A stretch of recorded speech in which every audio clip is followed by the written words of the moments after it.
Edgar Rice Burroughs, The Princess of Mars. Forward.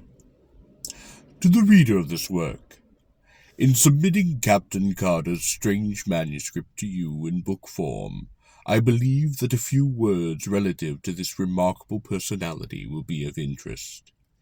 My first recollection of Captain Carter is of the few months he spent at my father's home in Virginia, just prior to the opening of the Civil War. I was then a child of but 5 years, yet I will remember the tall, dark, smooth-faced, athletic man whom I called Uncle Jack. He seemed always to be laughing, and he entered into the sports of the children with the same hearty good fellowship he displayed toward those pastimes in which the men and women of his own age indulged. Or he would sit for an hour at a time entertaining my old grandmother with stories of its strange wild life in all parts of the world. We all loved him, and our slaves fairly worshipped the ground he trod. He was a splendid specimen of manhood, standing a good 2 inches over 6 feet, broad of shoulder and narrow of hip, with the carriage of the trained fighting man. His features were regular and clear-cut, his hair black and closely cropped, while his eyes were of a steel gray, reflecting a strong and loyal character, filled with fire and initiative. His manners were perfect, and his courtliness was that of a typical Southern gentleman of the highest type. His horsemanship, especially after hounds, was a marvel and delight, even in that country of magnificent horsemen.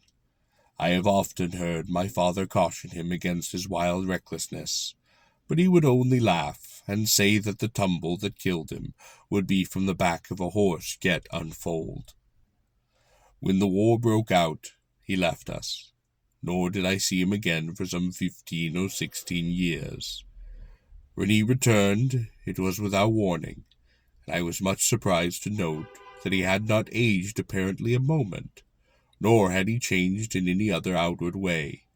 He was, when others were with him, the same genial, happy fellow we had known of old, but when he thought himself alone, I have seen him sit for hours, gazing off into space, his face set in a look of wistful longing and hopeless misery.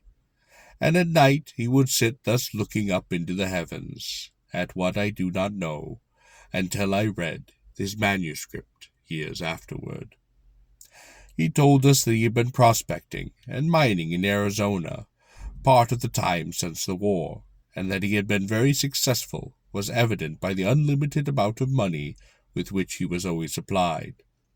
As to the details of his life during these years, he was very reticent. In fact, he would not talk of them at all. He remained with us for about a year, and then went to New York, where he purchased a little place on the Hudson, where I visit him once a year on the occasions of my trips to the New York market, my father and I owning and operating a string of general stores throughout Virginia at that time.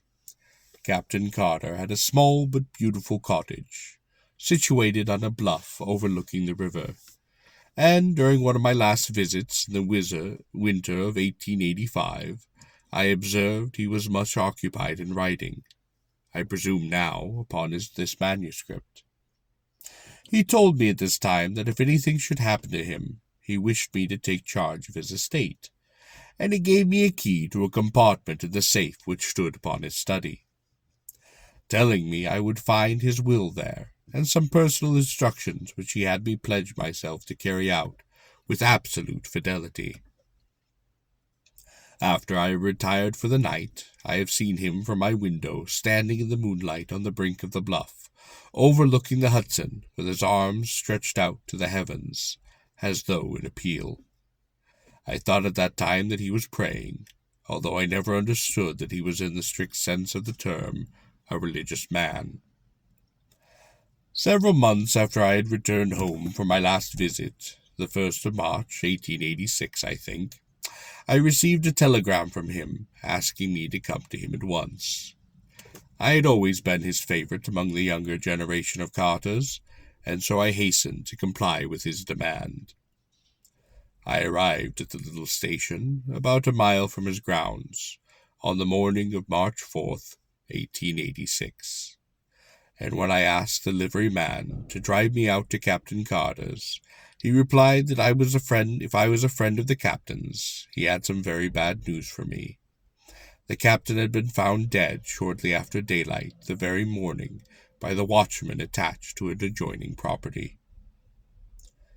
For some reason, this news did not surprise me, but I hurried out to his place as quickly as possible, so that I could take charge of the body and of his affairs. I found the watchman who had discovered him, together with the local police chief and several townspeople, all assembled in his little study. The watchman related the few details connected with the finding of the body, which he said had been still warm when he came upon it. It lay, he said, stretched full length in the snow, with the arms overstretched above the head toward the edge of the bluff, and when he showed me the spot, it flashed upon me that it was the identical one where I had seen him on those other nights, with his arms raised in supplication to the skies. There were no marks of violence upon the body, and with the aid of a local physician, the coroner's jury quickly reached a decision of death from heart failure. Left alone in the study, I opened the safe, and withdrew the contents of the drawer in which he had told me I would find my instructions. They were in part peculiar indeed, but I have followed them to each last detail as faithfully as I was able. He directed that I remove his body to Virginia without embalming, and that he be laid in an open coffin within a tomb which he previously had constructed, and which, as I later learned, was well ventilated. The instructions impressed upon me that I must personally see that this was carried out as he directed, even in secrecy if necessary. His property was left in such a way that I was to receive the entire income for 25 years, when the principal was to become mine. His further instructions related to this manuscript, which I was to retain sealed and unread, just as I found it, for 11 years, nor was I to divulge its contents until 21 years after his death. A strange feature about the tomb, where his body still lies, is that the massive door is equipped with a single, huge, gold-plated spring lock, which can be opened only from the inside. Yours very sincerely, Edgar Rice Burroughs.